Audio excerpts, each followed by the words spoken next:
نظم سماعت فرمائیے۔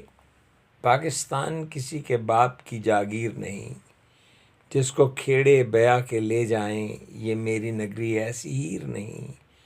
دشمنوں کو ہمیشہ یہ خیال رہے کہ جس کو ترنوالا سمجھ کے وہ نگل لیں گے، یہ پاک بستی ایسی کھیر نہیں۔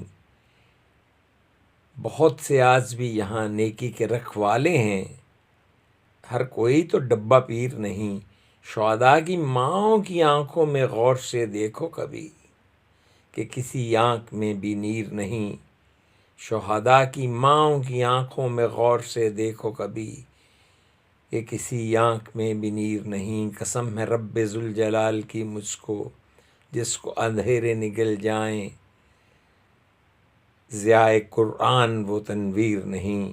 آندیاں جھکڑ اور طوفان باد و بارہ مٹا ڈالیں جسے، لوح کردار پہ اپنے ایسی تحریر نہیں۔ جو ڈھیل کو ڈیل میں بدل ڈالے، میرے جرنیل کا ضمیر نہیں۔ نیتن اور ٹرمپ جس کے ٹکڑے کر دیں، ایسے داغے سے بنی قیدی کی زنجیر نہیں۔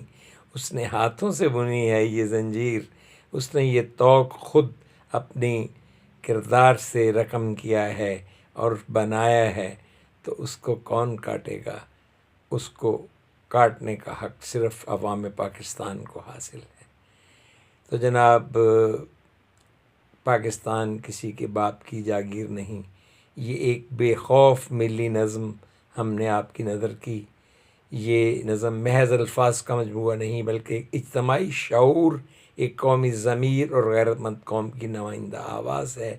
یہ پیغام ہے ان سب کے لیے جو پاکستان کو کمزور سمجھتے ہیں، جو اسے ترنوالا جانتے ہیں، اور جو یہ گمان رکھتے ہیں کہ یہ سرزمین سودے دباؤ یا سازش سے بچ سکتی ہے۔ یہ نظم شہداء کی ماؤں کی خاموش آنکھوں، نیکی کے گمنام رکھوالوں اور اس مٹی سے وفادار ہر دل کی ترجمان ہے۔ پاکستان نہ کسی کی جاگیر تھا، نہ ہے، نہ ہوگا، نہ کسی کے کھیل کی چیز ہے۔ یہ ایک نظریہ ہے، یہ ایک امانت ہے، اور امانت بیچی نہیں جاتی۔ جناب، مجھ فقیر کا، سلطان بن تاج کا کلام آپ کی نظر سے گزرا، اور اس پہ وائس اوور نوٹ دیتے ہیں جناب ریحان ساکت۔ وہ کہتے ہیں کہ آواز پرسکون باوقار اور ٹھہری ہوئی ہو۔ وہ مجھ سے یہ توقع رکھتے تھے، پس منظر میں وہ سنجیدہ ہلکی سی موسیقی بھی جو باہر کیف ہم نہیں دے رہے۔ رمضان المبارک کی آمد ہے، موسیقی سے قدرے ہم گریزاں رہنا چاہتے ہیں۔ بہت شکریہ، سلامت رہیے، راضی رہیے، اللہ تعالیٰ آپ کو آباد رکھے۔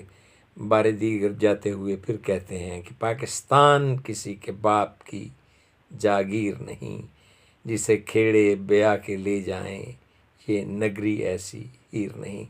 سلامت رہیے، راضی رہیے، خوش رہیے، اللہ تعالیٰ آپ کو آباد رکھے، راضی رکھے۔